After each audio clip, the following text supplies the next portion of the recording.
এজন্য আমি শুরুতেই রাসূলের হাদিস বলেছি, আল্লাহর ভয়, নিজের ছোট মনে করো। আল্লাহ কোরআনে বলেন, যালিকাল কিতাবু লা রাইবা ফীহি, এটা এমন একটা কিতাব যার মধ্যে ভুল নাই, আর জান্নাতের পথ তাদেরকে দেখাবে যারা আল্লাহরে ভয় করে। আল্লাহর ভয় এত দামি একটা ভয়, হযরত ওমর দিনের বেলা আদালতে বিচার আচার করেন, রাতের বেলা ঘুমায় না। তাহাজ্জুদের টাইমে বের হয়ে গেছে এলাকায় ঘুরে, আমার প্রজাদের কি হালাত। হঠাৎ করে জঙ্গলের পার্শ্বে দেখে একটা ছোট ঘরের মধ্যে কথার আওয়াজ।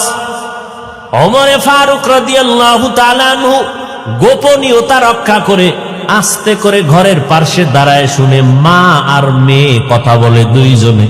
মা বলে, আজকে উটের দুধ কম হয়ে গেল, পানি বেশি দিয়া বাজারে বিক্রি করতে নিবি। মেয়েটা ডাক দিয়া কয়, আম্মা না, খলিফাতুল মুসলিমিন ওমরের পক্ষ থেকে নিষেধ, দুধের সাথে পানি মিশানো যাবে না। মায় কয়, খলিফাতুল মুসলিমিন কি আসেনি, সে কি দেখবেন নি, সে তো এখন ঘুমায়। মেয়েটা ডাক দিয়া কয়, রে মা,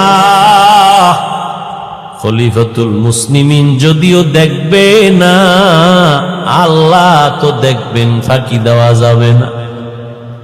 ওমরে ফারুক রাদিয়াল্লাহু তাআলা আনহু কথা শুইনা গোপনে চলে গেছেন, কান্না করতে করতে চলে গেলেন। পরের দিন আদালতে ওই মেয়ে মাকে ডাকলো। ওমরে ফারুক ডাকিয়া কয়, এই মা,